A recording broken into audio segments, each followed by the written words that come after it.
Olá! O mês de setembro começou na Assembleia Legislativa com uma preocupação importante: os casos de suicídio. A audiência pública debateu formas de combate a esse mal por meio da campanha Setembro Amarelo.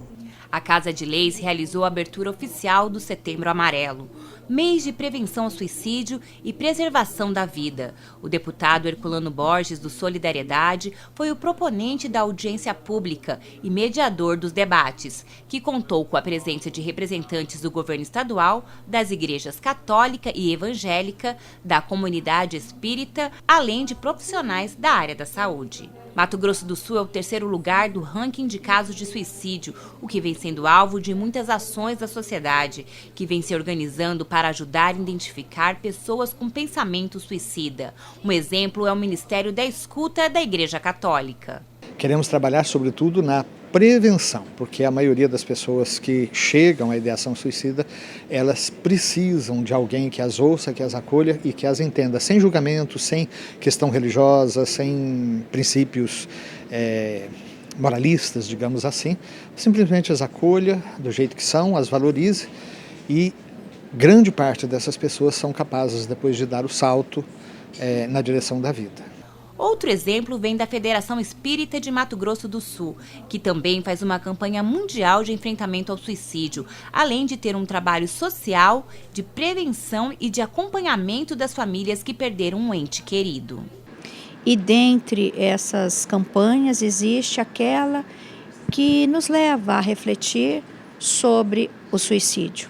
Então, o suicídio no caso da prevenção, e hoje temos um programa também de pós-venção ao suicídio, porque depois de ocorrido, lamentavelmente, muitas vezes não conseguimos evitar, fica a família, né? Muitas vezes também com ideias suicidas. Então, para nós é um mês de conscientização, mas acreditamos que todos os dias, todos os momentos, seja oportuno trabalharmos, divulgarmos, não fazendo proselitismo ou estardalhaço, mas sabendo escutar, sabendo ouvir para poder auxiliar aquele que sofre, muitas vezes calado, e com essas ideias, com a ideação suicida, sem poder falar. Então, às vezes, o que nos falta é um pouco de humanidade. Segundo a Organização Mundial da Saúde, a cada 40 segundos, uma pessoa comete suicídio. A média é de 800 mil pessoas por ano. Segundo especialistas, 96,8% dos casos estavam relacionados a transtornos mentais, como depressão e transtorno bipolar. O palestrante Edilson Reis, que atua como capelão no Hospital Universitário e coordenador do curso de prevenção ao suicídio da Universidade Federal de Mato Grosso do Sul, trouxe dados sobre os índices de quem acomete contra sua própria vida. Os homens são os que mais cometem o suicídio, com 79% dos casos do Brasil. Já as mulheres são as que mais tentam suicídio, com 69% do índice de tentativas. O índice vem crescendo entre jovens na faixa etária de 15 a 29 anos. E idosos, segundo o capelão Reis, muitos estão em estado de abandono e sem perspectiva. Ele aponta uma série de ações necessárias para mudar esse cenário. Não existe uma solução pronta, mas podemos ter algumas ações como falar da nossa dor, abrir espaço para a circulação da palavra, termos mais locais para atender pessoas em sofrimento e principalmente as pessoas que têm sofrimento, angústia, buscar ajuda, não ficar isolada com a sua dor, seu sofrimento, tá? E principalmente vincularmos acesso mais rápido às pessoas que apresentam o quadro de distúrbio e sofrimento agudo. Para o médico psiquiatra Marcos Estevão dos Santos Moura, é preciso investir nas redes de atenção psicossocial e na rede hospitalar. O número de profissionais é pequeno e o número de estabelecimentos também. Se são pessoas que precisam de uma intervenção maior, como por exemplo uma internação, nós provavelmente não vamos encontrar leitos hospitalares. Então isso passa a ser uma coisa muito grave. O deputado Herculano Borges falou sobre a importância do debate e das propostas sugeridas durante a audiência pública. Recebi números do nosso estado que colocam Mato Grosso do Sul como o terceiro estado com o maior número de suicídios a cada 100 mil habitantes. Então, nós trouxemos especialistas no assunto para que a gente possa tirar dessa audiência pública algumas diretrizes, um plano estadual de prevenção ao suicídio com ações efetivas e que não fique apenas no mês de setembro. Pelo contrário, que nós possamos levar informações para a sociedade e envolver o poder público estadual com o objetivo de salvar vidas. Então, nós estamos elaborando ações, um protocolo e informações para que a sociedade possa trabalhar na defesa da vida, né? Porque a defesa da vida não é a responsabilidade apenas do líder religioso, ou do médico, ou do psiquiatra, ou do psicanalista. É uma responsabilidade de toda a sociedade. Em Brasília, o presidente da Casa de Leis, deputado Paulo Correia, do PSDB, defendeu a inclusão de estados e municípios na reforma da Previdência, além de uma solução para a Lei Candir, que estabelece uma espécie de indenização aos estados que exportam produtos sem incidência de impostos para outros países. Os presidentes das Assembleias Legislativas vieram a Brasília para tratar com senadores da inclusão dos estados e municípios na reforma da Previdência. É a chamada PEC paralela, que tramita em conjunto com a PEC principal da reforma. Eles foram recebidos pelo presidente do Senado, Davi Alcolumbre, e pela presidente da Comissão de Constituição e Justiça, Simone Tebet. Os presidentes das Assembleias de todos os estados brasileiros vieram ao nosso gabinete por conta de que a redação que foi apresentada pelo senador Tasso Gereissati e acolhida na CCJ é a oportunidade das Assembleias Legislativas, por lei ordinária, fazerem a adesão ao texto constitucional. Nos preocupa o teor dessa PEC, não adianta nós dizermos aqui que a apoiamos sem a conhecer, sem saber a questão final, mas ela facilita, sem dúvida, a questão estadual. Nós entendemos que isso é muito importante e por isso que viemos aqui com todos para essa fala com a presidência do Senado. A PEC paralela já passou aqui pela Comissão de Constituição e Justiça e aguarda as 5 sessões deliberativas regimentais para ser apreciada no plenário do Senado. A expectativa é de que ela seja votada em primeiro turno na terça-feira, dia 24. Os deputados estaduais também defenderam o fim da Lei Candir, que prevê a isenção do pagamento do ICMS sobre as exportações de produtos primários, como itens agrícolas. Por conta da desoneração deste tributo de competência estadual, os governadores sempre protestaram contra essa lei. Demonstramos aos senadores a importância de se rever essa legislação, que penaliza os estados, mas que, acima de tudo, penaliza a indústria brasileira. Um número importante é que, na década de 90, a indústria de transformação chegou a representar 29% do PIB nacional. Hoje representa 9,2%, ou seja, é o menor número desde 1947. Isso é unanimidade. 27 assembleias do Brasil estão falando a mesma língua.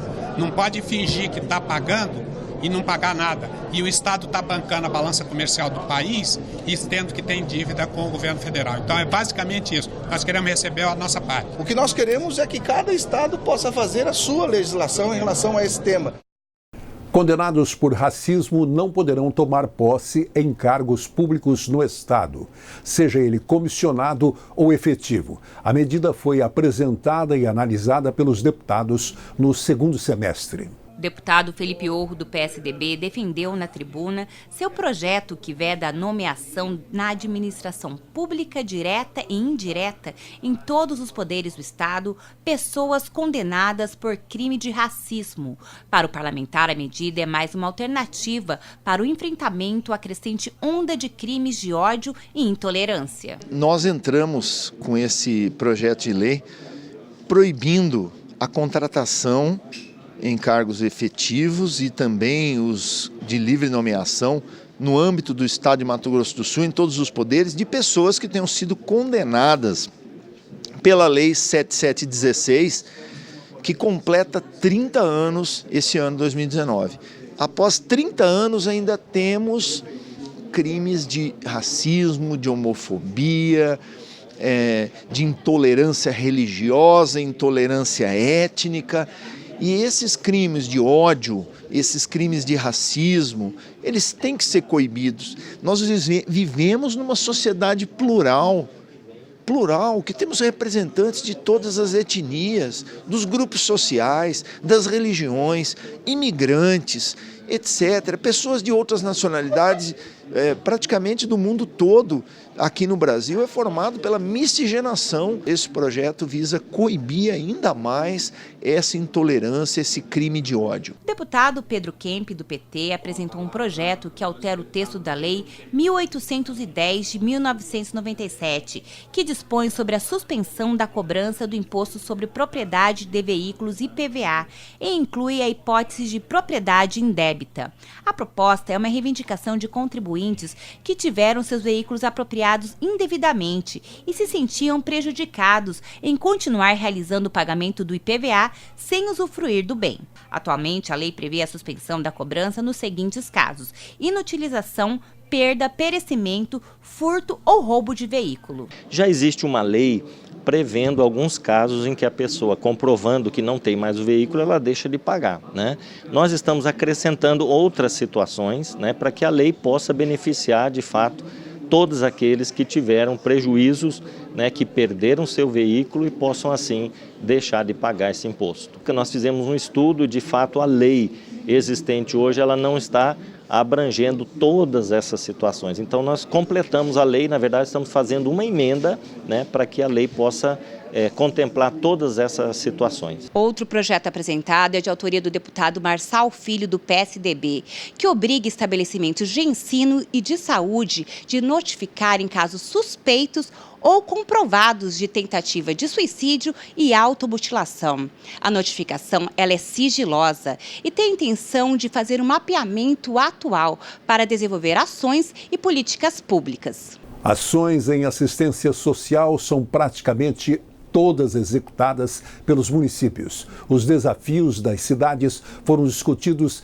em reunião convocada pela Frente Parlamentar em Defesa da Assistência Social. O fortalecimento do SUAS, o Sistema Único de Assistência Social nos municípios sul-mato-grossenses, foi o principal tema discutido pela Frente Parlamentar que coordena as atividades legislativas sobre a matéria.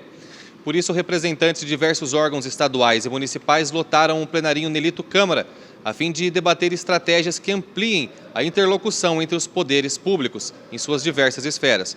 Por isso, o deputado Lídio Lopes, que coordena as atividades do grupo de trabalho, pretende organizar uma caravana entre seus membros até Brasília. Nós lançamos a frente passada, com uma participação muito grande, e com isso há um crescimento e um movimento muito grande justamente para levar essas demandas, que a gente possa levar a representatividade. Nós queremos, de maneira inédita no Mato Grosso do Sul, ir com uma caravana grande para Brasília, para que a gente possa levar para o município, para o ministro, as demandas que nós temos no Estado e, obviamente, para discussão, porque nós temos conferências que são realizadas, Conferência Nacional que é realizada e que, por hora, está suspensa. Então, obviamente, nós temos uma demanda muito grande em cima disso.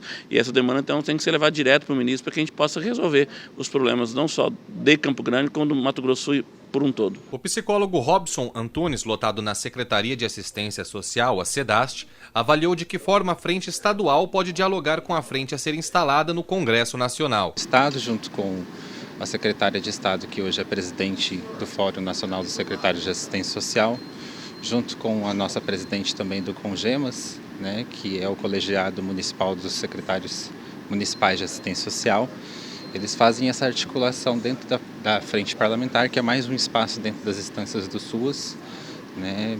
Que além desse espaço nós também temos os conselhos municipais de assistência social, os conselhos estaduais, e todas essas instâncias do Sistema Único de Assistência Social são importantes na realidade nessa discussão que é muito importante, que vai tratar sobre o orçamento, né? Porque quando a gente pensa nas políticas de Estado que nós temos, a assistência social é uma política que tem um recurso um pouco menor em relação a outras políticas. Já para o assistente social do governo, Valdereis Freitas, a maior dificuldade encontrada pelos municípios ainda é a questão orçamentária.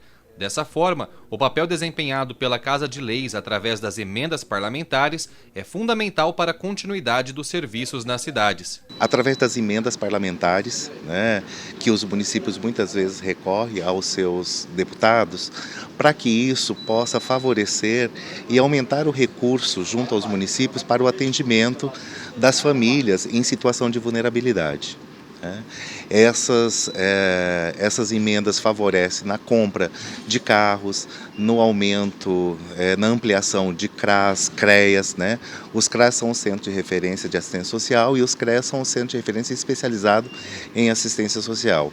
E isso favorece muito o atendimento das famílias, que hoje é um número grandioso que os municípios têm atendido, né, no que tange à política de assistência social. Os trabalhos da frente continuam em 2019, tendo uma próxima reunião marcada para o dia 5 de novembro. Campanha permanente instalada pela mesa diretora da Assembleia Legislativa instituiu papel zero nos processos administrativos da Casa de Leis. O uso de plásticos descartáveis também foi revisto. O protocolo de intenções por uma Assembleia mais sustentável foi assinado pelos parlamentares com o objetivo de se eliminar o desperdício e estimular a utilização de materiais recicláveis. Árvores foram plantadas como marco desse novo tempo, em que até a compra de produtos e serviços terá que considerar a eficiência socioambiental do contratado. A área ambiental é importantíssima. Todos os deputados aprovaram essa ação.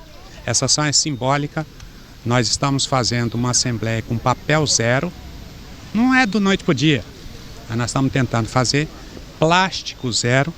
E nós estamos tentando fazer na Assembleia a Assembleia com energia solar. Vai ficar fácil de entender. Energia fotovoltaica, né? Mas energia solar para que a gente possa ter aqui energia limpa tocando a Assembleia dentro desse parque maravilhoso, né? Que a gente valoriza muito, que foi bolado e criado pelo engenheiro Pedro Pedrocian quando governador. Nós temos a responsabilidade de estarmos na sequência fazendo com que o meio ambiente seja respeitado. Então é um símbolo. Plantar árvore é uma coisa que, além de simbólica, é uma coisa que a gente quer passar para as futuras gerações. Eu quero poder ter o prazer de vir aqui e dizer para o meu neto o IP rosa que eu plantei hoje.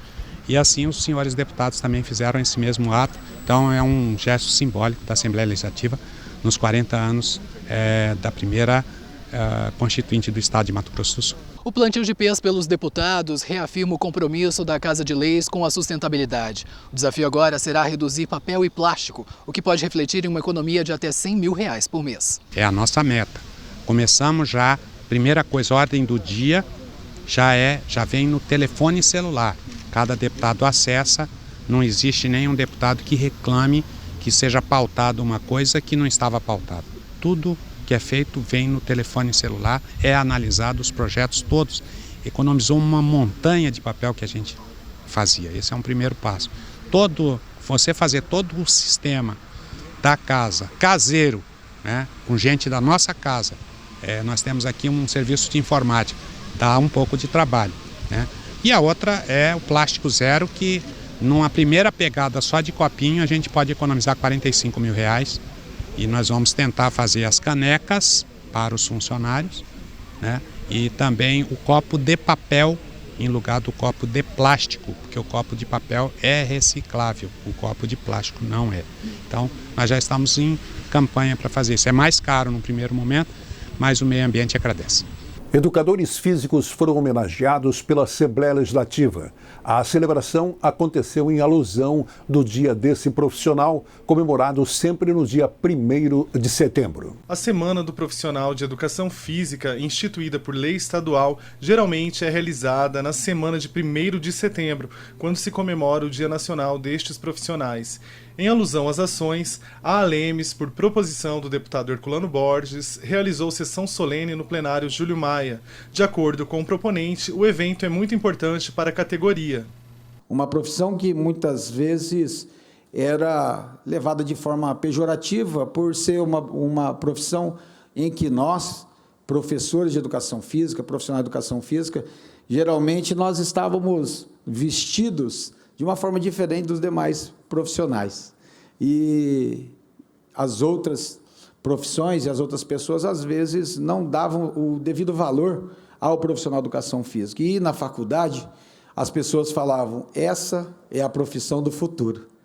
E eu quero dizer para vocês, o futuro chegou. Depois da regulamentação da nossa profissão, com o estabelecimento do Conselho Federal de Educação Física, dos conselhos regionais de educação física, naturalmente o profissional de educação física foi se adequando, foi se valorizando, foi se capacitando e hoje em dia foi se qualificando, e hoje em dia nós temos uma inserção na sociedade em várias frentes, em vários eixos, como nos eixos da saúde, que nós fazemos parte da recuperação de pessoas com problemas de saúde, como, por exemplo, problemas cardíacos, também na prevenção de problemas de saúde.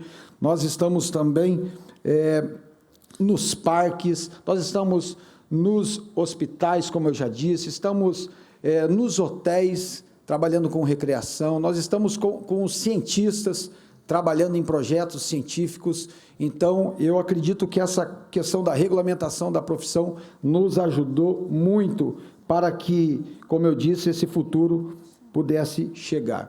Profissionais que atuam em escolas, universidades, entre outros espaços e que contribuem para a difusão de conhecimentos técnicos e práticos sobre questões envolvendo a educação física receberam as homenagens por meio de diplomas de honra ao mérito e medalhas. Essas honrarias simbolizam o reconhecimento que a Casa de Leis tem com a categoria e dignificam a profissão. Olhando um pouquinho para trás e vendo o crescimento da profissão e vendo a alegria dos profissionais aqui presentes, é de se pensar o quanto a educação física cresceu nos últimos 21 anos. Se tem uma das profissões hoje, dado a inteligência artificial tomando conta aí de algumas profissões, inclusive algumas fadadas ao seu esquecimento, a serem diluídas enquanto profissão, a educação física hoje apresenta um percentual dos mais baixos entre as profissões que vão sofrer o impacto da inteligência artificial no sentido do mercado de trabalho. É menos de 1% de possibilidade da inteligência artificial impactar a educação física. Neste dia tão importante para a nossa profissão, algumas pessoas me perguntam, até em alguns eventos que a gente tem com representantes de outros conselhos, como é que a educação física, em tão pouco tempo, conseguiu chegar no nível que chegou em termos de regulamentação profissional. Com mais de 450 mil registros hoje no país, é um dos conselhos mais novos que existe no país. Só no estado de Mato Grosso do Sul, cerca de 8 mil registros, em tão pouco tempo. E eu respondo que isso se deve a que nós, da educação física, somos uma profissão singular. Nós somos talhados a trabalhar em grupo, nós somos talhados a nos irmanar, dar as mãos realmente e trabalhar dentro de um mesmo ideal. Por isso é que eu consigo, e é por isso que a educação física é uma das profissões hoje que tem evoluído mais em termos de qualificação, em termos de representatividade de mercado. O Jornal Parlamentar, com o resumo do mês de setembro, já volta.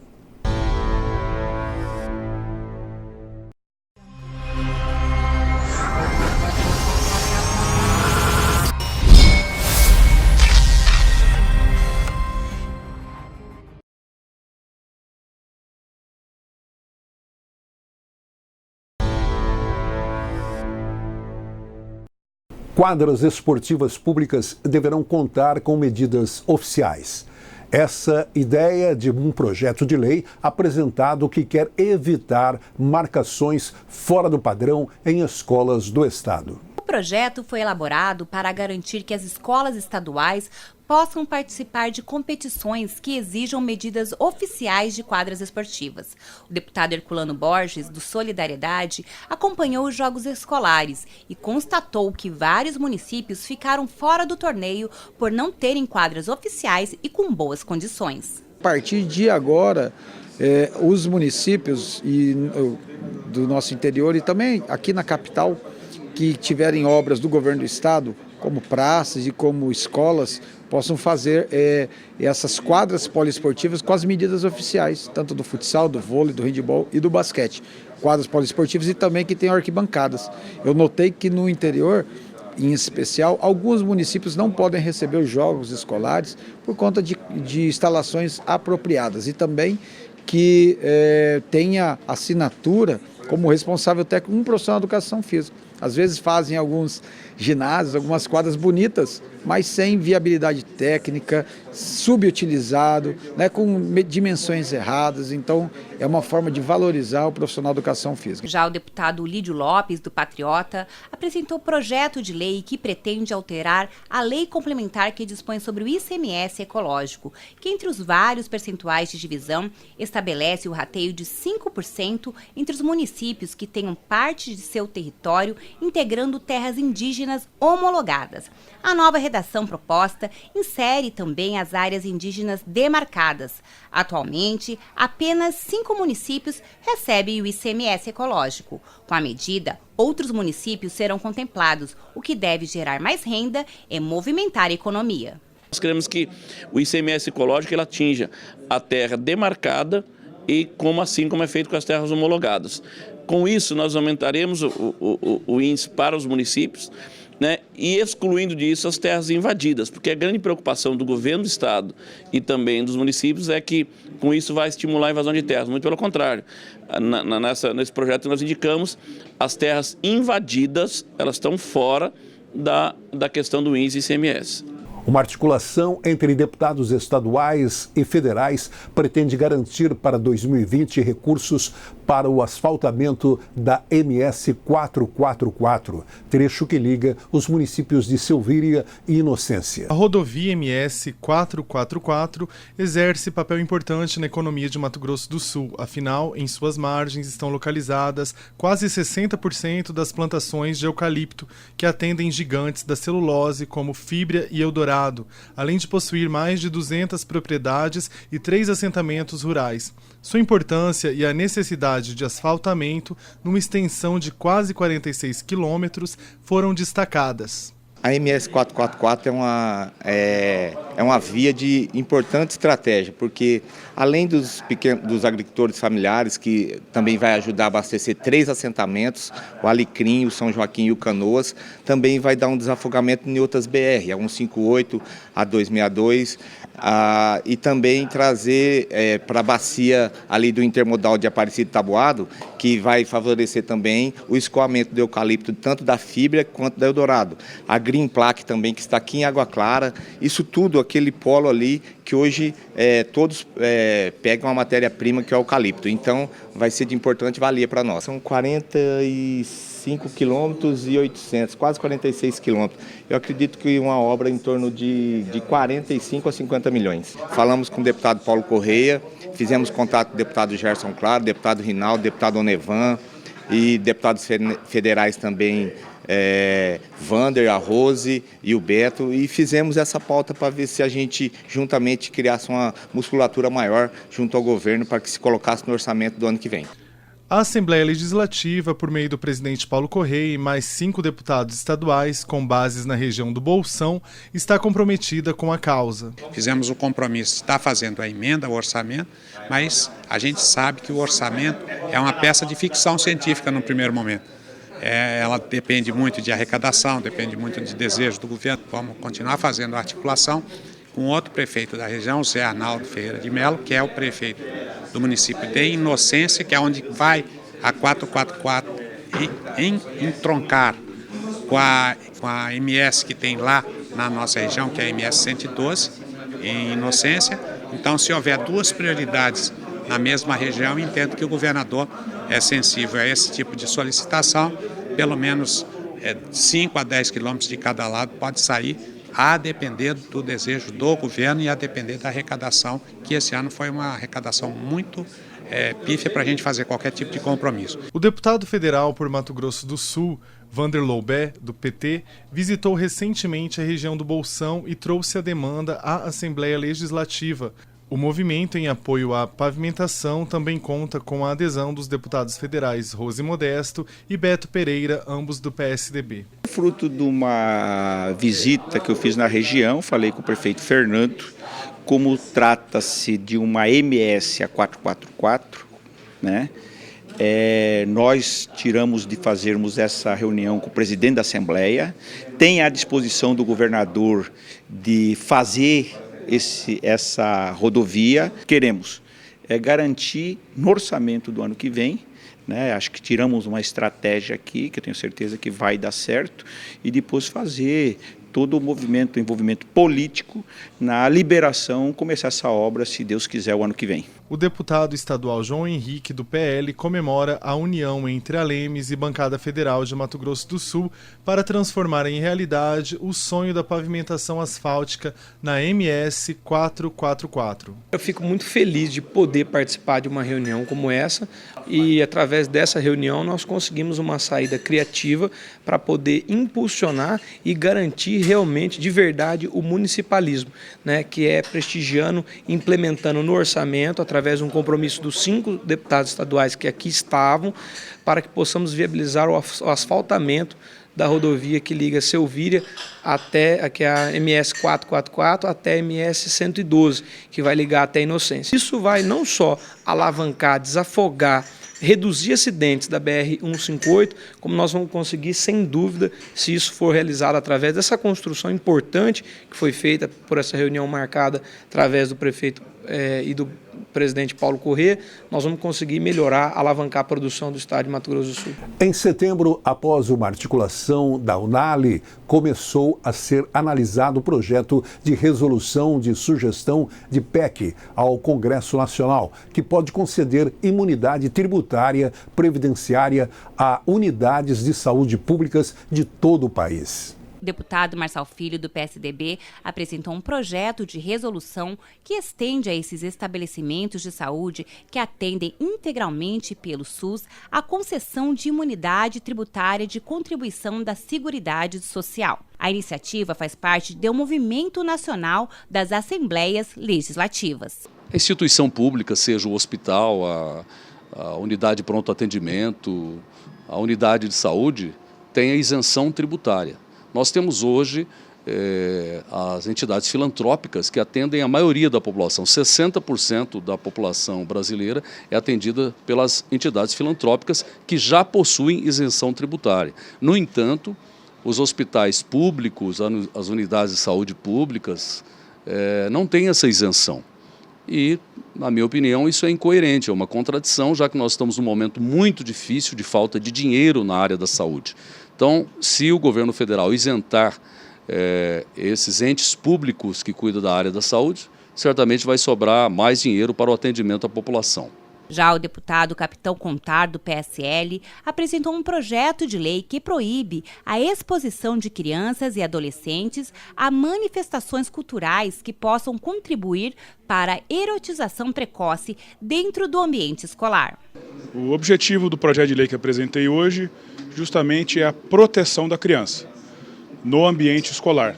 Então, o que eu tenho escutado de notícias e denúncias de danças eróticas ou de movimentos que levam a criança a se expor sexualmente dentro de uma repartição pública que é voltada para o ensino, eu criei esse projeto de lei com base em princípios da família, em princípios de civismo, de cidadania, tudo aquilo que eu carrego da vida militar, eu enxergo que estamos indo na contramão da forma como está sendo. Então, esse projeto de lei visa essa proteção da criança para que no ambiente escolar não seja permitido esse tipo de erotização precoce das nossas crianças. São os objetivos do projeto de lei: prevenção e combate à prática da erotização infantil no comportamento e aprendizado social das crianças, capacitar docentes e equipe pedagógica para implementação das ações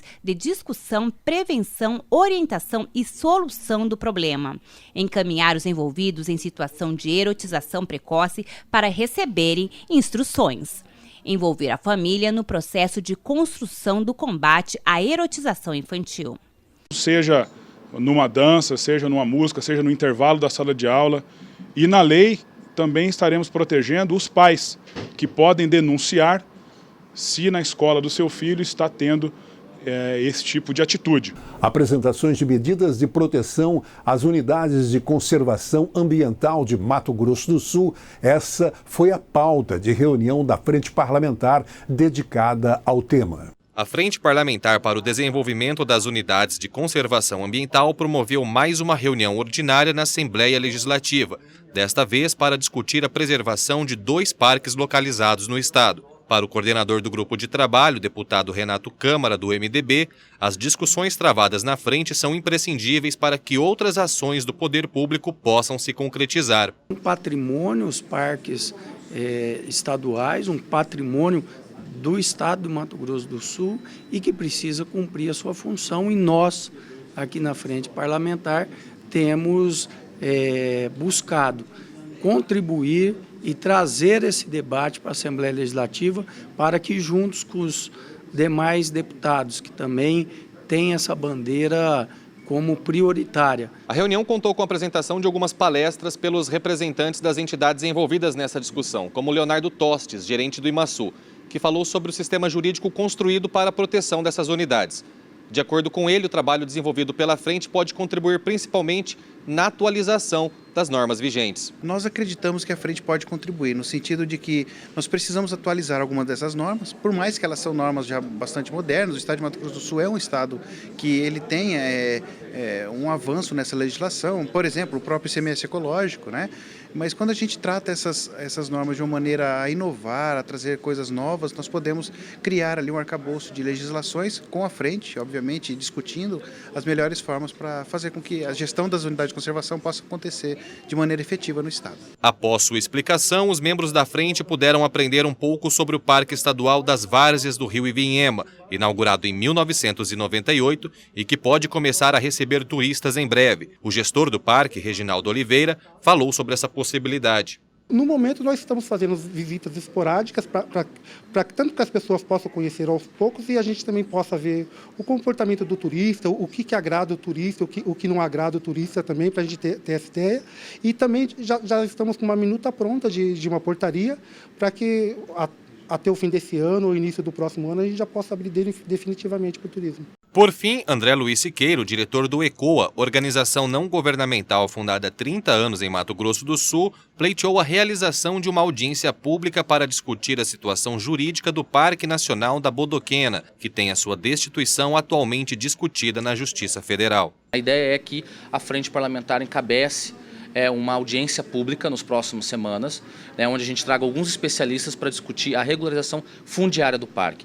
Até minutos atrás, o parque estava sob uma liminar da 4ª Justiça Federal, onde praticamente todo ele era extinto. 80% do seu território voltava à mão dos proprietários rurais da região, que ainda não foram indenizados ao longo de décadas por conta de problemas com a União, E aí o que nós fizemos agora, o Ministério Público acabou derrubando essa liminar, o Parque Nacional volta a ter toda a sua autonomia, todo o seu território de 76 mil hectares, que é de extrema importância. Haja visto, por exemplo, que agora há pouco tempo as queimadas, nos últimos 5 anos o parque não tinha tido queimadas no seu entorno e agora estava tendo, justamente por conta da liminar.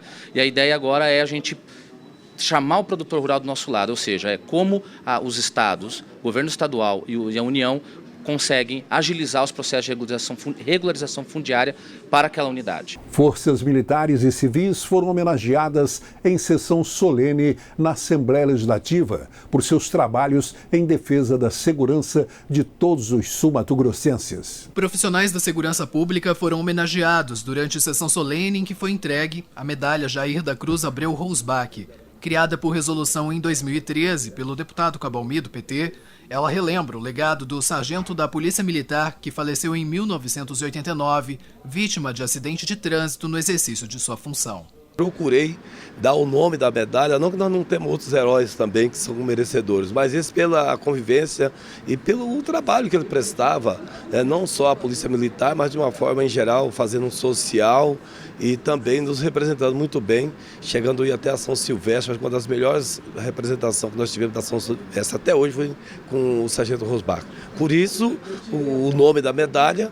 E também um reconhecimento aqui aos policiais militares, bombeiros, policiais rodoviário federal, que se desempenharam nas suas funções, seja na ativa ou na inatividade, mas que prestou um relevante serviço para a sociedade que faz jus a essa homenagem no dia de hoje, levando o nome do sargento Rousbach. Filho do sargento Rosbach, Anderson destacou que, para a família, é uma honra ter seu legado reconhecido por meio da comenda. É uma alegria muito grande, né? Embora isso tudo culminou por conta de uma tragédia, algo que mexe muito com a família hoje em dia, ao lembrar, entrar em contato com essa memória. Hoje é um dia, de fato, de ser muito grato e de você reviver tudo isso e pensar que tudo que ele fez hoje em dia está sendo valorizado, né? Então, quando a gente pensa que uma homenagem leva o nome dele, é uma forma de manter viva aquilo que ele tanto lutou, aquilo que ele tanto fez. Então, para a gente é um momento de muita emoção e de muita honra. 40 servidores da área da segurança pública foram homenageados. Além do reconhecimento, este também é um estímulo para que continuem trabalhando na proteção e segurança dos cidadãos sul-mato-grossenses. O trabalho das forças de segurança pública é um trabalho muito desgastante, né? E você ser reconhecido por esse trabalho sempre é muito importante para a profissão, para o profissional. É como se fosse um combustível, né, para você se manter motivado e prestar um bom serviço à população. Quem recebe a homenagem serve como uma referência para os demais. Então, todos que estão sendo homenageados hoje, com segurança, são referências dentro das suas instituições e isso gera uma corrente positiva internamente. É o mínimo que nós devemos fazer na condição de legislador. Recordar, reviver, enaltecer, levantar a autoestima daqueles que vão receber essa comenda, porque são profissionais muito cobrados e pouco reconhecidos, inclusive nos seus direitos. Então eu faço isso e espero que sirva de reflexão, inclusive para o governo do Estado, que hoje comanda o nosso Estado, da condição psicológica de melhorar para esses policiais, da condições salarial e de trabalho, para que os mesmos possam cada vez mais desempenhar suas funções com garantia. Fica por aqui esta edição do Jornal Parlamentar. Estas reportagens podem ser conferidas no YouTube da Assembleia Legislativa de Mato Grosso do Sul, com acesso disponível por meio do QR Code, que aparece agora em sua tela. Siga acompanhando aqui no canal 9 da NET a nossa programação e também as nossas mídias sociais. Até mais!